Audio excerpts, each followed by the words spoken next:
see what effect will a smaller mold will have on the characteristic strength. What is the effect of a smaller mold on the characteristic strength? Now, what we have been doing in our classes, in our college also, we were testing cubic sample of 150 into 150 into 150 for cement concrete, right? For mortar it is different. It is 70.6, right?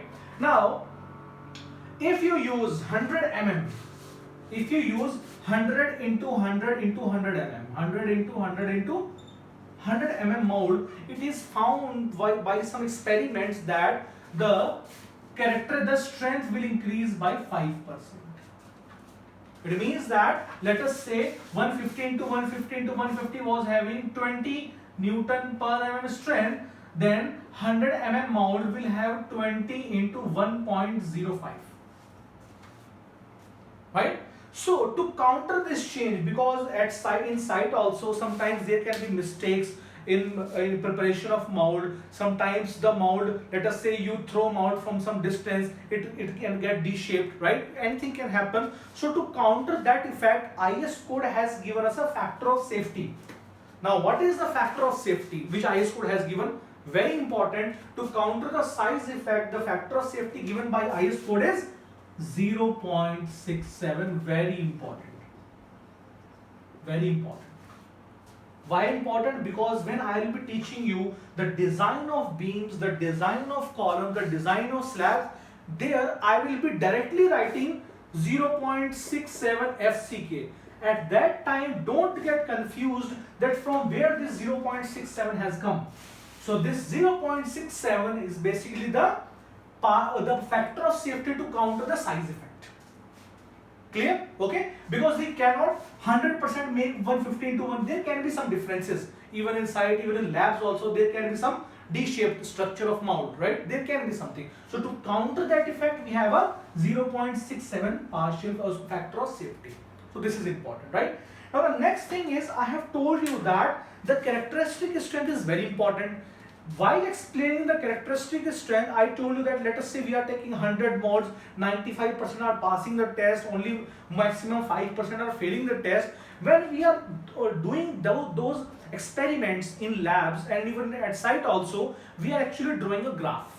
Okay, now the graph is a normal distribution graph. Okay, so let me draw the graph.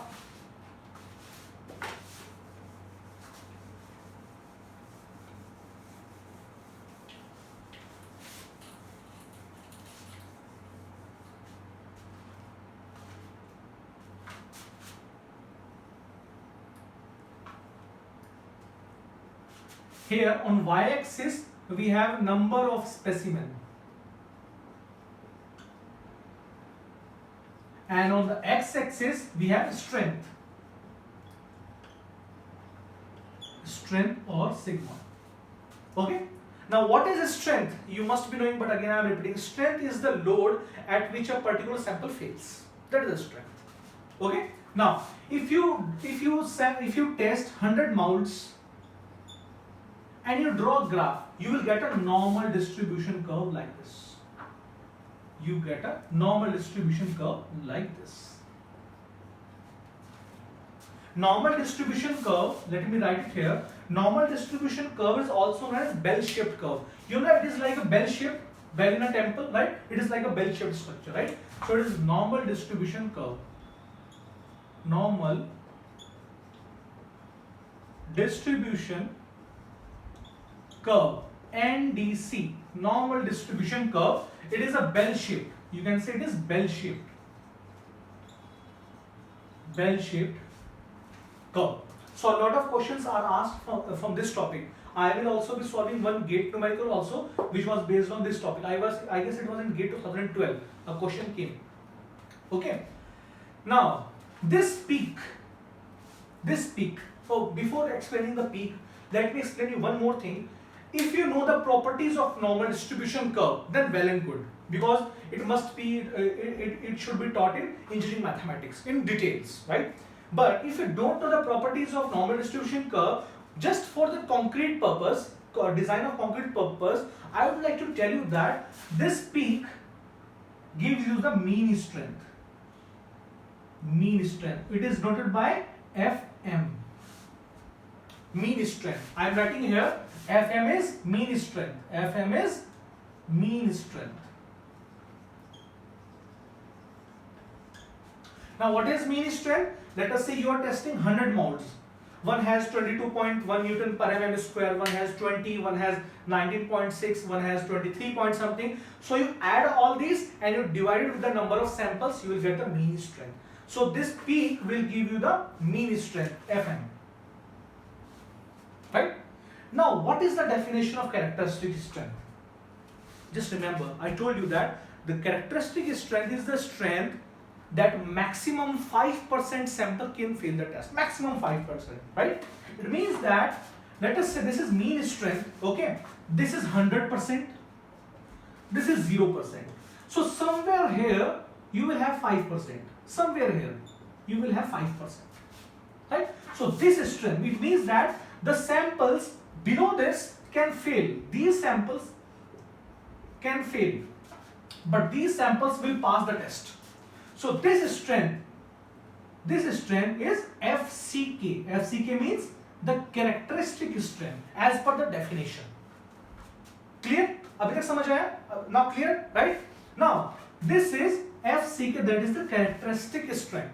This is mean strength.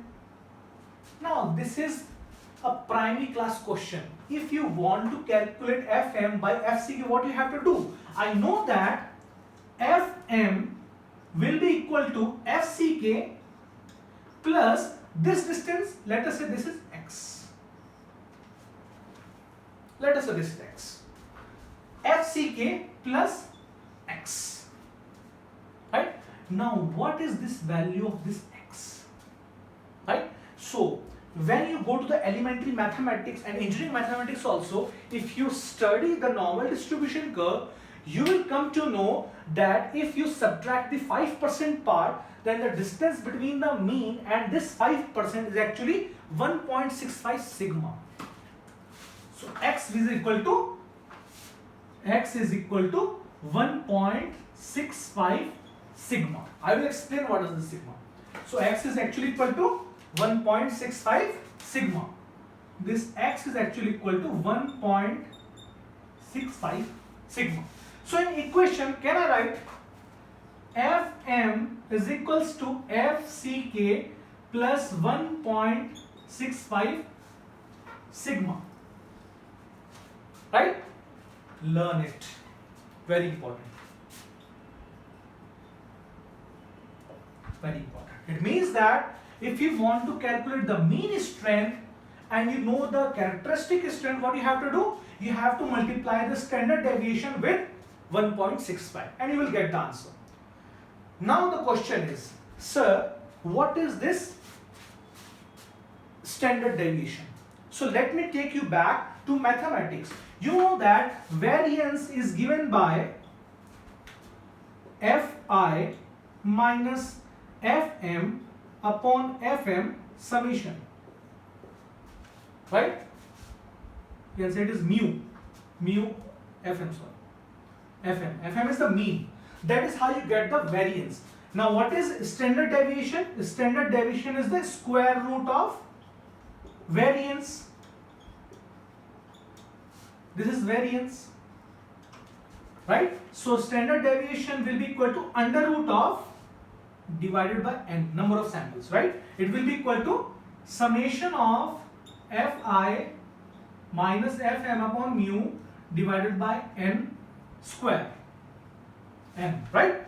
Okay, this is standard deviation. Now, don't get confused. This is the mathematics part, right? In design of concrete structures, what is our Bible? Our Bible is IS 456-2000. So there is a very good news for you that you don't have to remember all these formulae. This will be used in engineering mathematics in GATE examination, right? What you have to do is that IS 456-2000 has given certain values of this sigma. Now those values you have to remember, right? Now one more thing I would like to tell you before proceeding further is that I have already told you in my first lecture that in IS code there are a lot number of clauses. It is almost next to impossible to remember all the clauses But the clauses which are very important as far as the gate point of view is concerned, I will be explaining you each and every clause, right? So this clause in IS 456 which determines or which gives you the value of sigma is very important, right? So don't go into the clause, I am just writing the value of sigma. How much value of sigma the IS code has given for which type of concrete, okay? So the value of sigma is, let me rub it.